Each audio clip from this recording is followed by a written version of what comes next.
Festgoers filled Jackson Square, many following the smell of food like crawfish sausage, something you can't get just anywhere. I think New Orleans is all about tradition, and I get so many people that say it's part of my festival tradition. I stop here first thing. It's not just taste that sells, it's people, like the Vaucresons, a Louisiana legacy family business for 124 years. I'm the fourth generation.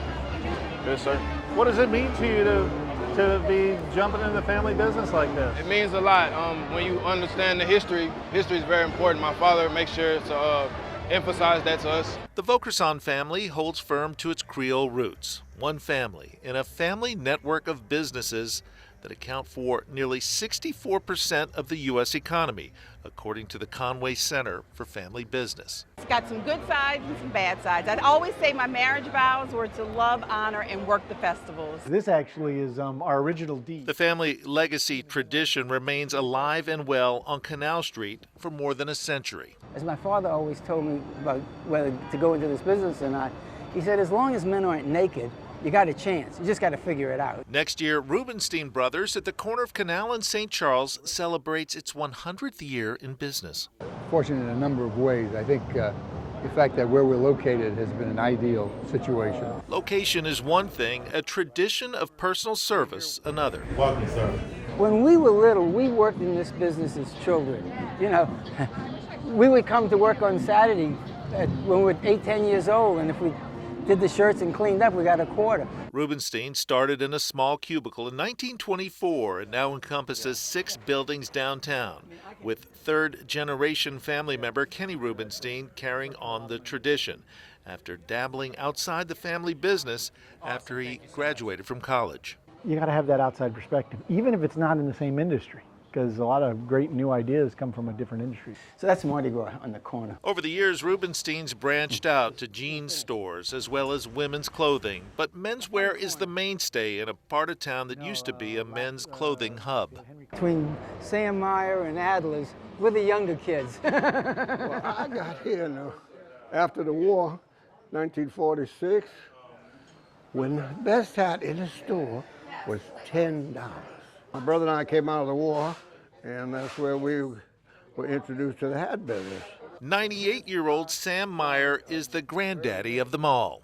My grandfather opened his shop in the middle of Rubenstein's building, and it was called Meyer's Hat Box.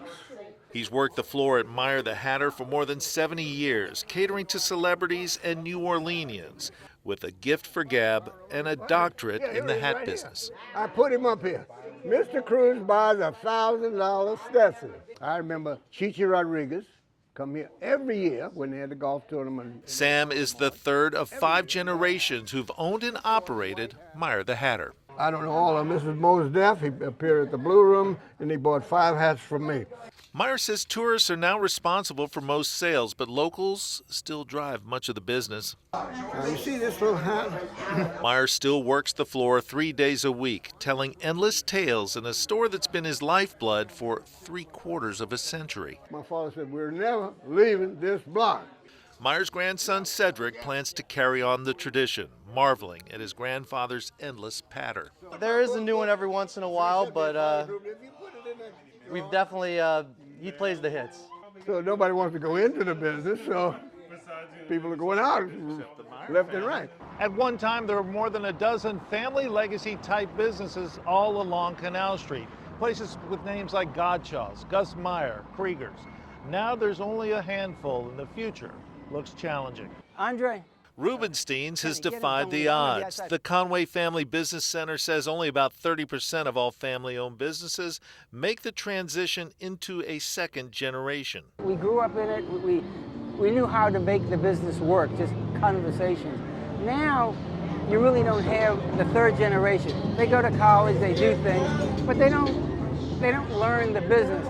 Vaucreson's 4th generation is bullish on the future. I honestly feel like I was born to do this. It's in my blood, and I wouldn't rather be doing anything else. Kais Vaucreson is in rare company. Conway's research shows only 12% of family-owned businesses will make it into a 3rd generation, and only a fraction of that will make it to a 4th generation level.